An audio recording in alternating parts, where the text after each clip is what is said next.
Pada masa awal pandemi, ada 33 perusahaan asing yang keluar dari Cina karena negara itu menutup dirinya.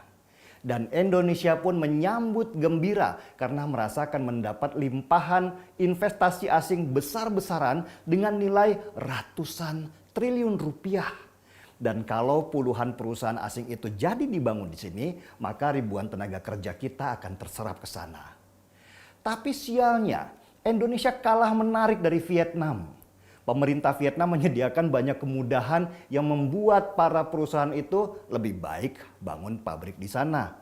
Padahal luas negara Vietnam cuma seluas Papua dan penduduk di sana jumlahnya hanya separuh dari penduduk di Jawa. Lalu kenapa mereka lebih cantik dari kita? Ternyata kuncinya ada di kemudahan investasi dan perizinan. Pemerintah Vietnam mempermudah semua urusan supaya investasi asing tertarik untuk taruh duitnya di sana. Izin investasi Vietnam cukup satu pintu, sangat ringkas dan diberi banyak fasilitas. Terus gimana kalau asing mau investasi di Indonesia? Pertama, minta izin dulu di pusat. Kemudian urus izin ke provinsi. Lalu mampir ke meja kabupaten atau kota. Belum lagi minta surat lurah, RT dan RW juga jangan lupa. Belum nanti harus ada setoran ke akamsi atau anak kampung sini. Dan ormas-ormas mulai yang wajahnya preman sampai yang berjubah agama. Dan semua ujungnya adalah duit. Dari ujung ke ujung semuanya lapar. Belum nanti kalau asing jadi bangun pabrik di sini dan dia butuh banyak pekerja. Belum ada hasilnya, para pekerja udah sibuk cuti. Ada yang cuti hamil, cuti haid, saudara meninggal, cuti lagi, keponakan sakit, minta cuti. Padahal waktu dia kerja, targetnya nggak terpenuhi. Ya perusahaan pasti marah lah. Oh, marah? Oke lah, datang ke serikat pekerja, kemudian demo perusahaan, takut-takuti. Kalau perusahaan agak lembek sedikit, langsung tuntut kenaikan gaji karena pengen bisa nyicil motor Kawasaki. Nanti bikin spanduk besar-besaran dengan tulisan usir Cina. Puyeng kan? Lah, kalian kalau punya duit, apa mau sih investasi di sini? Ya enggak lah, mending di Vietnam. Urusannya cuma satu pintu, yaitu pemerintah. Urusan lain biar pemerintah Vietnam yang urus. Nggak ada yang berani demo di Vietnam. Demo sedikit hilang. Jadi buruh di Vietnam, lu lebih baik kerja aja, nggak usah sok protes segala. Pemerintah Vietnam yang ngurusi segala macam, yang penting lu bisa kecukupan. Kalau pengen hidup lebih, ya wira swasta, jangan jadi buruh pabrikan. Itu adalah pilihan. Itulah kenapa banyak perusahaan asing lebih suka bikin pabrik di Vietnam atau Singapura. Karena model kedua negara itu sama, tidak ada demokrasi yang kebablasan kayak di Indonesia. Inilah yang membuat Jokowi geram. Kalau gini terus, kapan negara ini majunya? Sudah banyak perusahaan di sini yang kabur, dari luar nggak ada pula yang mau datang. Terus kapan kita bisa menekan pengangguran? Kalau pengangguran semakin besar, kita bisa menjadi negara miskin ke depannya. Dan akhirnya disusunlah rencana undang-undang yang dirangkum dalam konsep Omnibus Law. Pengertian dari Omnibus Law adalah aturan yang memangkas aturan-aturan lain menjadi hanya satu aturan saja. Dengan begitu, semua perizinan, investasi, dan masalah tenaga kerja sekarang semua jadi urusan pusat, bukan lagi urusan daerah. Pusat menjadi super power dalam hal perizinan investasi dan ketenaga kerjaan.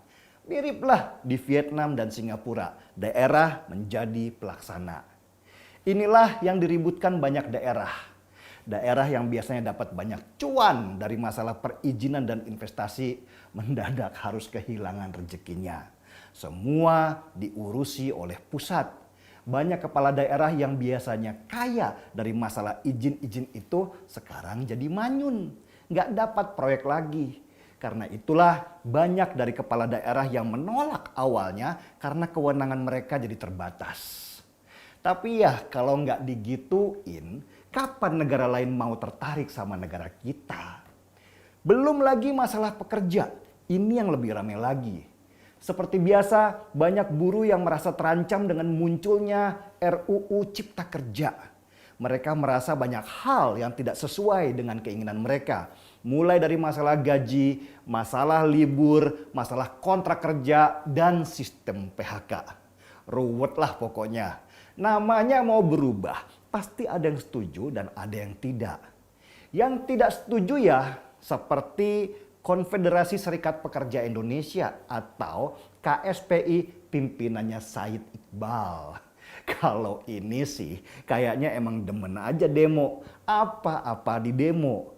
Kali ini KSPI mengancam mogok nasional dan mengklaim jutaan buruh akan ikut bersama mereka.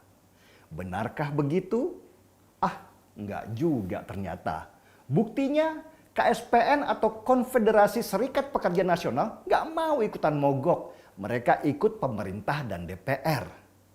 Aroma-aroma politisasi masalah RUU Cipta Kerja ini pun kental banget baunya.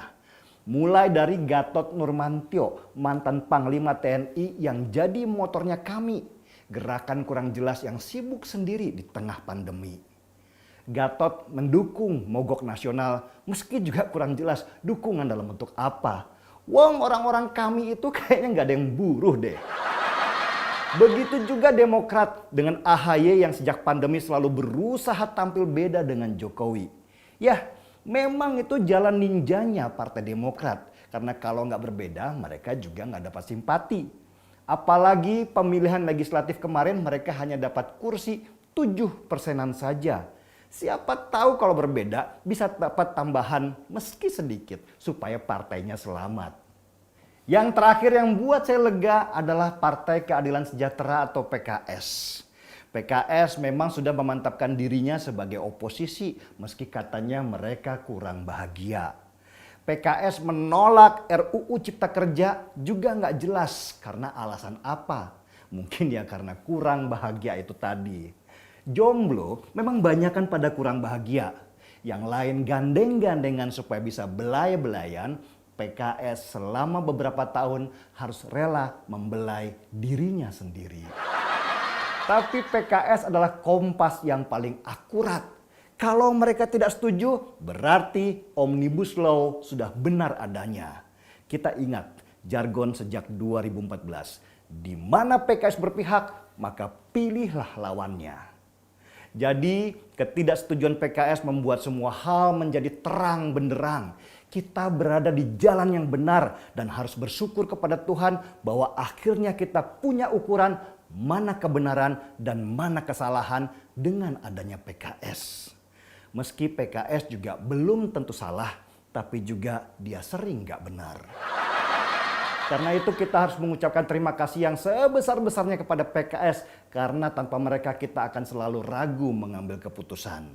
PKS lah penentu segala urusan. Seruput kopinya dulu.